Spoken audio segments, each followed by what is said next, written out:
नमस्कार. माधव निदान पहिल्या अध्यायाचे श्लोकांचं त्याच्याबरोबर टीकेचं वाचन असा एक अभ्यासक्रम आपण सुरू केला आहे. त्याच्यामध्ये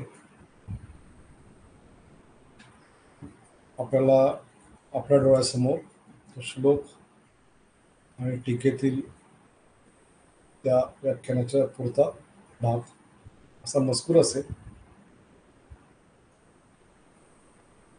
ते समोर पाहून आपण ते समजून घ्यायचं. हे सुरू करण्यापूर्वी थोडं माधव निदान या विषयाची थोडीशी माहिती घेऊयात. माधव निदान हा निदान या विषयाचा प्रकरण ग्रंथ म्हणता येईल. म्हणजे एकूण जो व्यापक विषय असतो त्यातल्या एखाद्या अंशाबद्दल केवळ त्याच्याकडेच लक्ष दिलेला ग्रंथ म्हणजे प्रकरण ग्रंथ. म्हणजे आयुर्वेदामध्ये आपण असं पाहिलं तर रसवैशिष्ट्य सूत्र नावाचा एक ग्रंथ आहे. त्याच्यामध्ये फक्त रसवीर्य विपाक प्रभाव यांची चर्चा आहे. बाकी आयुर्वेदातल्या विषयांची चर्चा नाही. म्हणजे हा द्रव्य गुण त्याचं रसवैशिष्ट्य असंच नाव आहे. ते रसगुण वीर्य विपाक म्हणजे त्याला म्हणायचं प्रकरण ग्रंथ. किंवा आपण असं पाहिलं की आपल्या अभ्यासक्रमात बऱ्याच वेळा तर्कसंग्रहाचा उल्लेख येतो. संपूर्ण न्यायशास्त्रामध्ये जेवढं सगळं विखुरलेलं आहे त्यातला महत्वाचा किंवा जो एक त्या विषयाचा परिचय करून द्यायला जो काही एक भाग लागतो तसा एकत्रित करून बालानां सुखबोधाय असे काही ग्रंथ रचले जातात.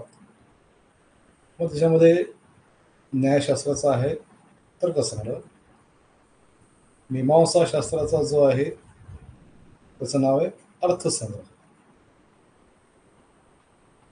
तसंच आयुर्वेदामध्ये निदान या विषयाची चर्चा करणारा हा एक जो ग्रंथ आहे त्याचं नाव आहे माधव निदान. रोग विनिश्चय असं या ग्रंथाचं नाव. पण काय होतं की आपण फोटोकॉपी मशीनला झेरॉक्स नावाने ओळखतो. अनेक ठिकाणी रिक्षाला बजाज म्हणून ओळखतात किंवा ते वाजवायचं यंत्र असतं त्याला कॅसिओ म्हणून ओळखतात. कीबोर्ड असं त्याचं नाव आहे पण कॅसिओ म्हणतात. पाण्याच्या बाटलीचं नाव कुठलं असलं तरी त्याला बिस्लेरी द्या म्हणजे बाटली बंद पाणी द्या. एक रूढ झालेले शब्दप्रयोग असतात. तसं रोग विनिश्चय या ग्रंथाचं नाव माधव निदान असं रूढ झालेलं आहे.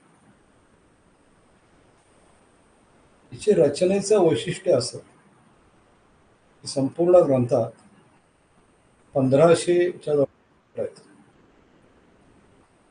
780 व्याधींचं वर्णन आहे आणि 4800 पेक्षा जास्ती लक्षणांचं वर्णन आहे. वैद्यराज विलास नांदल हे श्रेष्ठ वैद्यराज होते.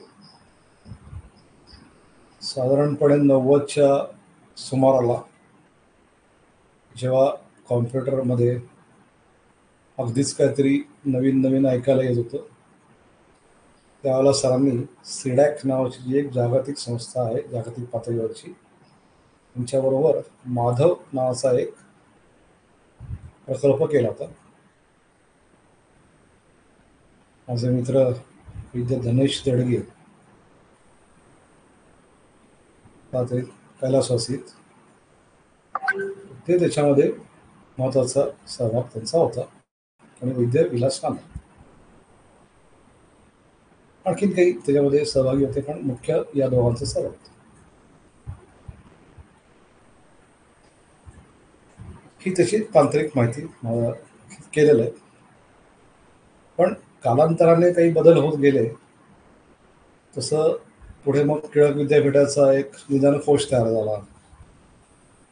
तो फार व्यापक कोश तयार झाला. मी स्वतः देशामध्ये समाविष्ट होतो असा एक आयुसॉफ्ट नावाचा प्रकल्प झाला.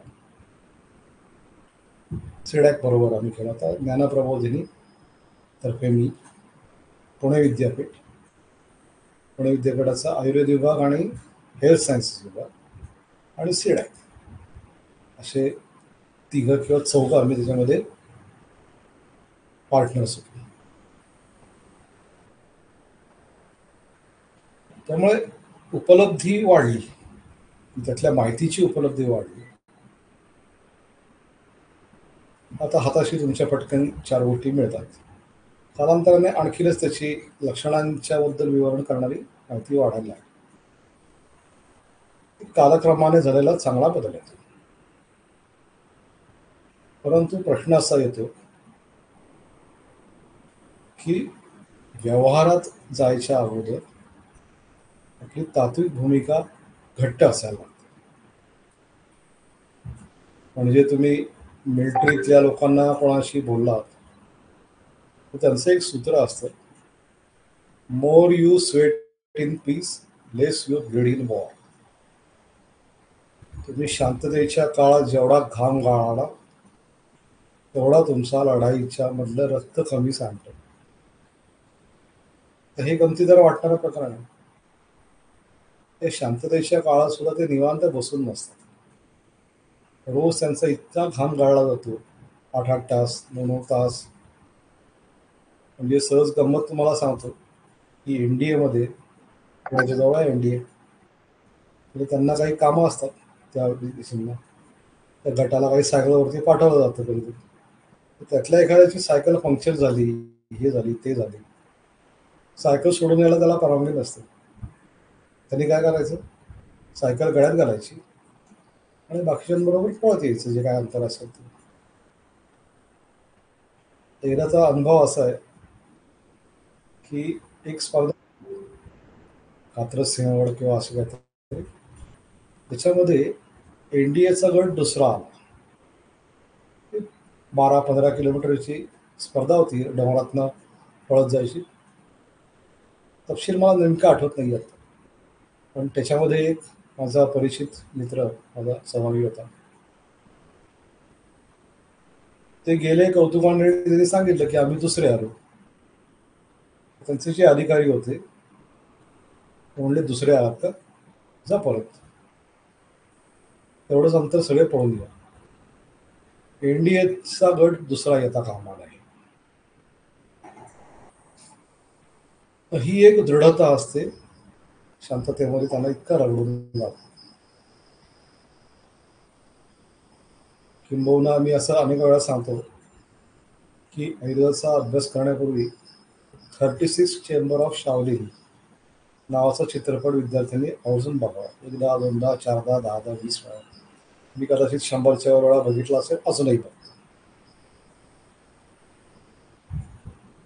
बऱ्याच अशा कथा आहेत. एका तपोवेत्याने असं सांगितलं की मला झाड पाडायला जर का सांगितलं 100 तासात, तर मी 99 तास कुऱ्हाडीला धार लावत बसेन. मला 100 तासात झाड पडायला सांगितलं तर मी 99 तास कुऱ्हाडीला धार लावत बसेन. माधव निदानाचा पहिला अध्याय हा ही कुऱ्हाडीला धार लावण्याची एक प्रक्रिया आहे. कारण इथेच सगळं आपलं आयुर्वेदीय निदानाचं वैशिष्ट्य ठरतं. आता ग्रंथाची रचना म्हणून पाहिली तर काय होतं की माधवाचं कौतुक केलेलं आहे, कारण त्यांनी असं पाहिलं तर जवळजवळ 55 ग्रंथातून सारग्राही विवेचन केलेलं आहे. अनेक मुलींची वचनं एकत्र केलेली. हे काही सोपं काम नाही. पण त्याच वेळेला असं होतं की बरेच जण निदाने माधव व भ्रष्ट हा, असाही मी आक्षेप ऐकलेला होता. अनेकांचा आक्षेप आहे. की निदाने माधव भ्रष्ट. त्यांची त्यांची भूमिका असेल त्याची चर्चा करायची काही गरज नाही. आता आपण पहिल्या अध्यायापुरती चर्चा केली, करूया म्हणजे. तर हा पहिला अध्याय अनेक अर्थाने महत्वाचा आहे. कारण आयुर्वेदाची निदानाची भूमिकाच त्यातनं तयार होती. म्हणजे खूप वेळा असं होतं,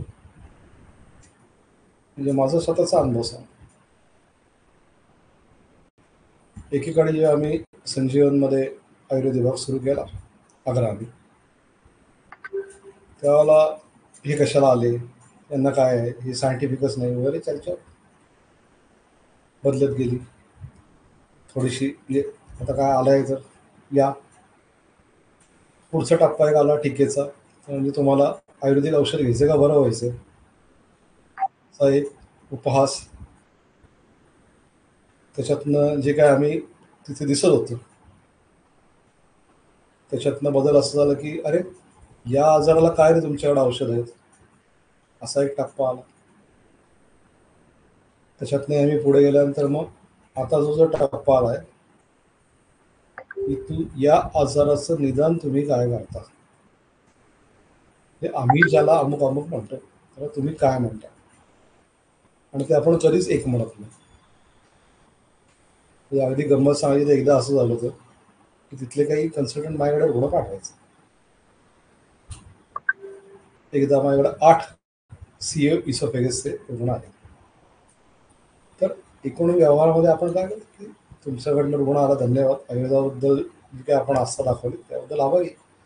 तसं आयुर्वेदिक निदान असं असतं, असं म्हणून त्याच्यावरती त्या केस पेपरवरती लिहिलं जातं.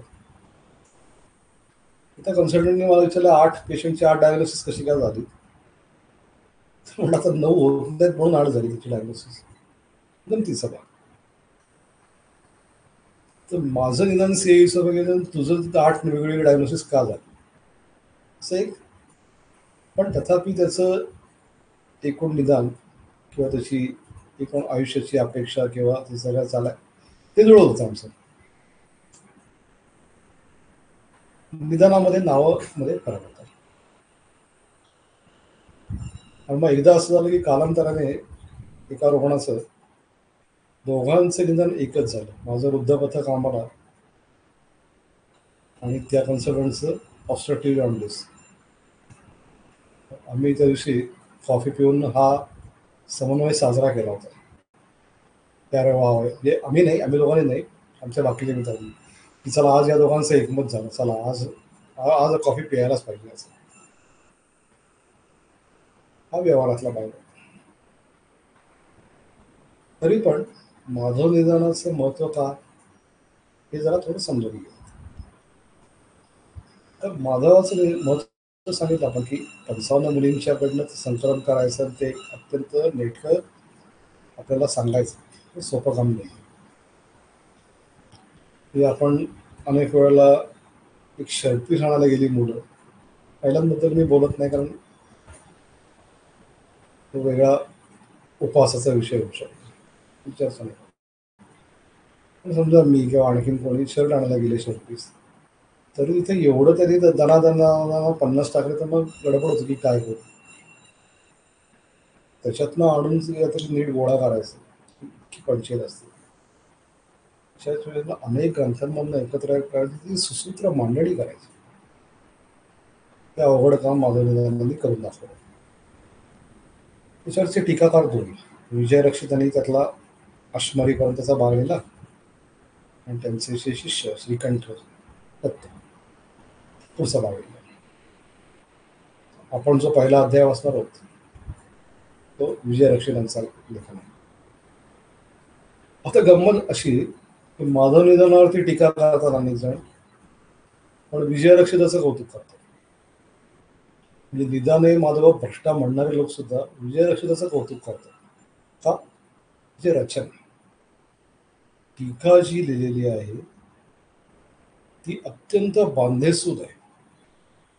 बांधेसूद कशा अर्थाने की न्याय, मीमांसा, व्याकरण यांचा जसा जास्त उचलून उपयोग केलेला नाहीये, कारण ती कळलीच नसती कोणाला. पण वर्षानुवर्ष न्यायाचं अध्ययन केल्यानंतर किंवा मीमांसेचं अध्ययन केल्यानंतर तुमची ग्रंथाकडे बघायची दृष्टी तयार होते. तुम्हाला एक विचार प्रक्रिया तुमच्या मनात तयार होते आणि ती विचार प्रक्रिया ग्रंथ वाचनामध्ये जेव्हा येते तेव्हा त्याचा एक चांगला उपयोग इतरांना व्हायला लागतो. तसं या विजयरक्षितांच्या या आचार्यांनी त्यांनी जे काही त्या काळात मीमांसा न्याय व्याकरण अभ्यासलं असेल त्याच्यातनं त्यांना जे दृष्टिकोन उत्पन्न झाला की एखाद्या विषयावरती टीका करायची म्हणजे काय करायचं, भाष्य करायचं म्हणजे काय करायचं, हे सगळं त्यांनी त्याच्यात सगळं ते एक अत्यंत दर्जेदार पद्धतीने या मधुकोश टीकेमध्ये आपल्याला पाहायला मिळतं. म्हणजे अगदी सहज सांगायचं तर मीमांसकांची एक आपली पद्धत आहे ग्रंथरचनेची, त्याला म्हणतात अधिकरण. ते आधी ते एखादा प्रस्ताव सांगतात, त्याच्यावरती पूर्वपक्ष करतात, ती शंका मांडतात, मग त्या शंकेवरती कोणतरी पूर्वपक्ष करतं, कोणतरी उत्तर पक्ष करतं आणि नंतर सिद्धांत पक्ष असतो किंवा ग्रंथ जेव्हा असतो त्याला सिद्धांताच्या वेळी संगती मांडली जाते की पुढच्या अधिकरणाची संगती काय आहे. विषयो विशेषैव पूर्वपक्षस्तोत्तरा संगतीश्चेती विज्ञानम असं तिचं म्हणून केलं जातं. संगतीच्याऐवजी अर्थनिर्णय असं त्याचं एक दुसरं, म्हणजे जेव्हा चर्चा चालू असते तेव्हा अर्थनिर्णयाचा भाग येतो, ग्रंथ असतो त्यावेळेला संगतीचा भाग येतो. ही अशी रचना त्याच्यामध्ये दिसते आपल्याला. उपयुक्तम इह अनुक्तम निदानम माधवेन घेत ग्रंथव्याख्या प्रसंगाने मया तदपि लिख्यते. ही भूमिका विजयरक्षितांनी मांडलेली आहे. जे उपयुक्त आहे पण अनुक्त आहे, कारण त्यांच्या एकूण सगळ्या त्या तत्कालीन देशकाल व्यवहाराच्या चौकटीत नाही वाचलं म्हणून नाही सांगितलं, तेही मी सांग. ही भूमिका विजयरक्षितांनी मांडलेली. तर विजयरक्षिताची टीका ही अशा अर्थाने एक समृद्ध टीका म्हणून पाहिली पाहिजे. तथापि काय होतं त्याच्यामध्ये, म्हणजे माझं निदान उत्तम आहे याच्यात शंका नाही, त्याची टीका त्या अत्यंत उत्तम आहे याच्यात शंका नाही. परंतु असं होतं की एखादा ग्रंथ लिहिला जातो त्यावेळेला त्याची देश काळ व्यवहार याला सुसंगती लागते. की समजा आज मी एखादा भाष्य केलं तर मी आज माझ्या डोळ्यासमोर ज्या ज्या काही गोष्टी घडत आहेत त्याचे दृष्टांत, त्याचे उपमा, त्याचा वापर करून तो विषय समजावून सांगेल. तसं त्या काळात केले. तथापि जसं जसं तो एक देश बदलतो, देश म्हणजे भौगोलिक परिस्थिती, काळ बदलतो आणि व्यवहार बदलतो, हे बदलल्यामुळे मूळ ग्रंथकार आणि टीकाकार, जे मूळ ग्रंथकाराला काय म्हणायचे ते टीकाकार सांगतो समजावून, त्याला असं म्हणायचं. पण खूप वेळा असं होतं की त्या टीकेवरती भाष्य करायला लागतं. मीमांसेमध्ये असं झालेलं आहे की मूळ मीमांसा सूत्र आहे त्याच्यावरती शबर स्वामींचं भाष्य, ती शबर भाष्य सुद्धा त्याच्यावरती परत आणखीन एक भाष्य झालं, त्याला श्लोकवार्तिक असं म्हणतात. पहिल्या भागाला बोललेलं तंत्रवार्तिक असं म्हणतात. हे तंत्रवार्तिक आणि श्लोकवार्तिक काय तर शबर भाष्यावरचं विवरण आहे. तर तसं जसं जसं देश आणि काळ बदलतो तसं जसं ग्रंथकार आणि वाचक आणि कदाचित टीकाकार आणि वाचक यांचीही एक समन्वय करायला कोणातरी लक्ष घालायला लागतं. जसं ग्रंथकारांनी सांगितलं स्वतः की नाना मुनीना वचने विधाने समासता सद्विषयान निवेद. त्यांनी सांगितलं, मला मोठ्या वैद्यांनी सांगितलं म्हणून मी ग्रंथ वाचतो. तसंच मलाही माझ्या गुरुजनांनी सांगितल्यामुळे हे भाषांतराचं पुस्तक मी आधी लिहिलं होतं. ज्यांनी सांगितलं ते गुरुजी वैद्यराज कोरटकर आले नाहीत, त्यामुळे पडून राहिलं होतं. वैद्यराज रमेश सानल यांनी ते पाहिलं, म्हणजे आपण प्रकाशित करू. प्रकाशित झालं, त्याची आवृत्ती संपली. आणि आता तेवढ्यात व्यवहार बदलतो तसं हे नवीन माध्यम डोळ्यासमोर आलं, म्हणून या माध्यमातून आपण भेटतो. टीका, श्लोक टीकाचं भाषांतर आणि थोडंसं विवरण. कोरटकर सर स्वतः जवळजवळ वर्षभर रोज असा हा पहिला अध्याय शिकवत होता. इतकं त्याच्यामध्ये सुप्त ताकद आहे. म्हणून हा अध्याय महत्वाचा आहे की स्वाभाविकच आहे. आता 2 स्तर आहेत त्याचे. माधवनिदान एकूण वाचणं मुक्त वेळेसाठी आवश्यक आहे, पाठच पाहिजे. माझा स्वतःचा पाठ आहे का, तर नाही.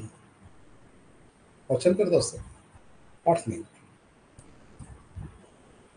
परंतु नानल सरांच्याही वाचनामध्ये नित्य जशी चरकसंहिता असते तसं माधवनिदानही असतं. त्यामुळे ते उक्त व्याधींच्या संदर्भात माधवनिदानाचं महत्त्व वेगळं सांगायची काही गरज नाही. माझा महत्त्वाचा मुद्दा तुम्हाला विद्यार्थ्यांना नवीन सांगायचं काय की याचं महत्त्व अनुक्त व्याधींमध्ये अधिक आहे.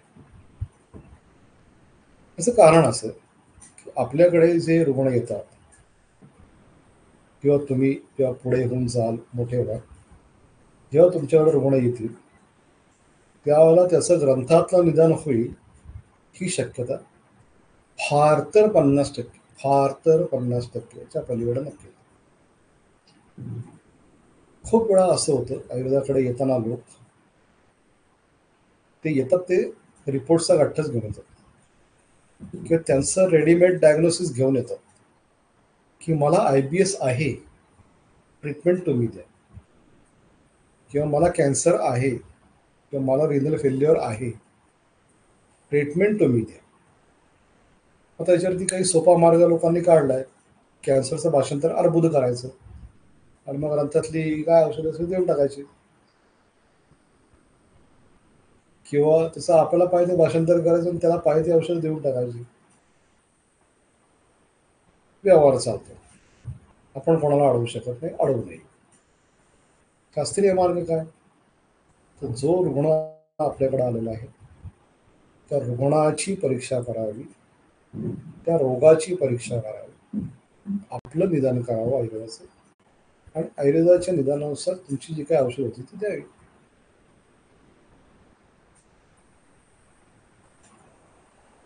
म्हणजे मी मगाशीच कुठेतरी बोलताना असं म्हणलं की कोलेस्टेरॉल म्हणजे मेदवृद्धी, मेदवृद्धी म्हणजे गुळ, असं एक समीकरण करून पंचायत करून ठेवले. 50च्या वर रुग्ण मी पाहिलेले आहेत. निदान काय, कोलेस्ट्रॉल वाढलेलं आहे, बाकी काय, बाकी काय नाही. रिपोर्टमध्ये आलं आणि त्याचं निदान काय, कोलेस्ट्रॉल वाढल्याने मेदवृद्धी, मग गुळ, काय त्रिफळा गुळ, चंद्रप्रभा, जे काय असेल ते, किंवा शुगरला चंद्रप्रभा, असे जे काही एक समीकरणं करून टाकली. आणखी भर पडते काही काही. डायबिटीसला तिक्त का बसती, का झालं सांगता येत नाही. ठराव करू नको अशी चर्चा मला नाही करायची, मला गरज नाही झालं. तर ही शास्त्रीयता आहे का त्याच्यात, हा चर्चेचा मुद्दा आहे. शास्त्रीयता कशात असेल, त्या रुग्णाचं तुम्ही निदान पंचकाच्या साह्याने निदान केलं आणि रुग्णपरीक्षा दर्शनस्पर्शन प्रश्नाने केली. दर्शनस्पर्शन प्रश्न ही परीक्षेत अर्थात रोगिणम, आणि या पंचज्ञानोपाया संती यदि रोगाचं परीक्षण करायचं, हे केलं तर त्याचा उपयोग आहे.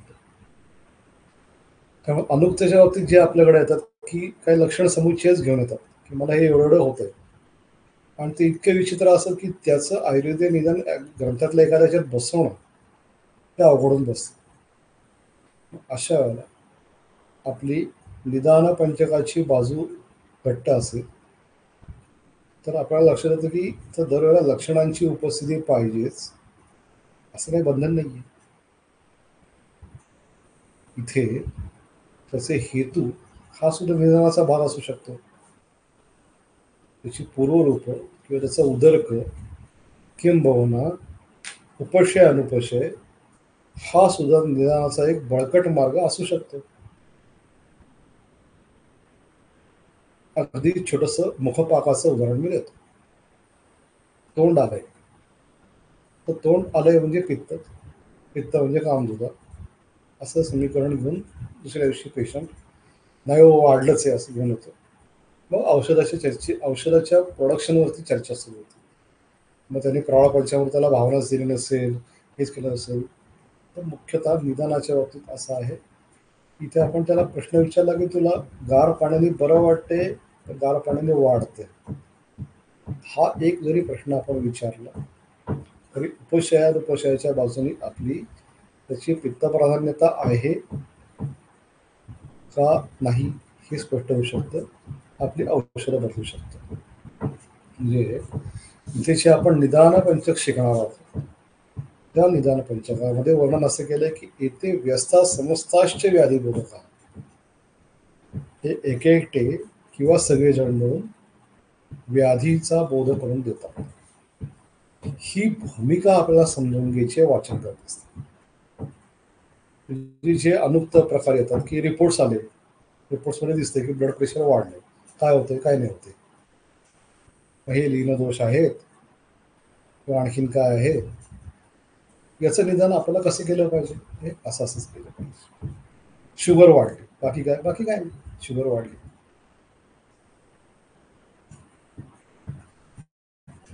मग काय शुगर वाढले तर मग काय चंद्रप्रभा हाण अमुक प्रकारचे त्यांनी त्या वैद्यांनी करून पाहिलं, चालू ठेव, होऊ शकतात.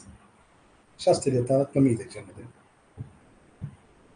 तर हे सगळं आपला त्याच्यामध्ये शास्त्रीयता आणता यावी त्याच्यासाठी आपली निदान पंचकावरती कमांड घट्ट पाहिजे. म्हणजे आपण तिथेच more you sweat in peace सारखं निदान पंचकाकडे जास्तीत जास्त लक्ष दिलं पाहिजे. आमच्या पिढीपर्यंत हे मी सांगितलं की तुम्ही याचं निदान काय करता इथपर्यंत प्रश्न येऊन थांबले. पुढच्या पिढीला विचारले जाणार आहेत याचं निदान तुम्ही कसं करता, आणि ते कसं करताची शास्त्रीयता ही माझ्या निदानामध्ये आहे. म्हणजे तुम्ही इमेजिंग वापरत नाही, तुम्ही हे वापरत नाही, तुम्ही ते वापरत नाही, तरी तुम्ही निदान करता. तुमच्या निदानानंतर आम्हाला बरं वाटतं, काय करता तुम्ही, हा जो प्रश्न उपस्थित होणार आहे त्याच्यामध्ये आपल्याला समृद्ध करणारा भूमिका ही आहे. म्हणून माझं निदान वाचलं पाहिजे आणि त्यातही विशेषतः पहिला अध्याय, ही त्याची सगळी चर्चा करण्याची भूमिका ही. हे माझं निदानचं कौतुक वगैरे, परंतु माझं निदानचा पहिला अध्याय आणि त्याच्यावरती विजयरक्षकाची टीका हा अशा अर्थाने समजून घ्यायचा महत्वाचा भाग आहे. हे आपण लक्षात ठेवलं पाहिजे. ही सगळी प्रस्तावना झाली. आता आपण याच्यानंतर प्रत्यक्ष वाचनाला सुरुवात करू. वाचनामध्ये माझा चेहरा दिसणार नाहीये कारण समोरचं ग्रंथातली वचनं पाहणं अपेक्षित आहे. थोडा थोडा वेळ रोजचा जाणार आहे आपला. रोज वाचावं, रोज ऐकावं अशीच माझी आपल्याला सूचना राहील. आणि असं नित्य आवृत्ती होणं महत्वाचं आहे. एका रट्ट्यात वाचून होईल दिवसभरात. रोज थोडं थोडं मागची संगती घेऊन आधीचा प्रकाश घेतं पुढची ऐकी तर साध, असं एक गाण्यामध्ये वर्णन आहे. तसं हे आपल्याला थोडंसं करायचं, ते करूयात. आणि त्याच्यानंतर मग कधीतरी ही एकदा आपली त्यातली बैठक घट्ट झाली की मग आपण हळूहळू आपल्या व्यवहारामध्ये बदल होतोय हे दिसायला लागतं. स्वसंवेद्य असं की माधवनाचा पहिला अध्याय तुम्ही एकदा दोनदा तीनदा चारदा वाचा. दवाखान्यातल्या तुमच्या निदानाची एक दिशा बदलते. स्वाभाविकच चिकित्सेची उत्तरं हातातच यायला लागतात. आता सोपा मार्ग काय आहे की रेडीमेड जोड्याजवळ पेशंटचं निदान हे तिची औषधं हे. आमचा एक मित्र कंपनी म्हणतो घन मिश्रण नावाची चिकित्सा पॅटर्न आहे. घन मिश्रण म्हणजे काय? खोकला की कास घन मिश्रण, ताप ज्वर घन मिश्रण, असं जर त्यांनी वाटेल तर काय ग्रहणी घन मिश्रण सगळं तयार करून घेतो. व्यवहाराचा भाग आहे, त्याला जे आवडतं त्यांनी करावं. शास्त्रीयता जपायची असेल आपल्याला किंवा काहीतरी चांगलं करून दाखवायचं असेल तर आपल्याला ही नित्यवाचन केलं पाहिजे. अशा अर्थाने जसं मी चरक रोज वाचावा सांगा करतो, तसंच हा पहिला अध्यायी रोज थोडासा वाचावा, ऐकावा आणि त्याचा अभ्यास करावा अशी मी सूचना सगळ्यांनाच करत असतो. मी पालन करतो. त्यामुळे ही सगळी प्रस्तावना आपण आज पाहिली. आता आपण प्रत्यक्ष अभ्यासाला सुरुवात करूया. ही जेव्हा संपेल तोपर्यंत कदाचित आपलं अनुक्त व्याधी अध्ययन म्हणजेच नवीन रोगांचा, ज्याला नवीन म्हटलं जातं, अशा रोगांचा अभ्यास कसा करावा आयुर्वेदीय पद्धतीने, याचा एखादा अभ्यासक्रम आपण सुरू करूया. आता थांबूयात. आपल्या पुढच्या प्रवासाला सर्वांना मनपूर्वक शुभेच्छा. थांबूयातच.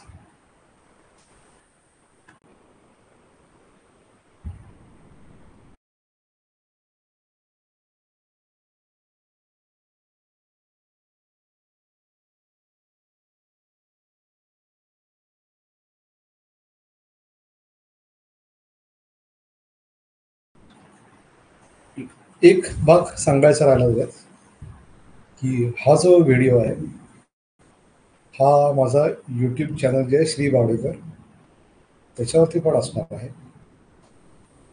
आणि त्याच्या डिस्क्रिप्शनमध्ये हे जे आपलं ॲप आहे चरकश्री आणि वेबसाईट आहे त्याची माहिती असणार आहे.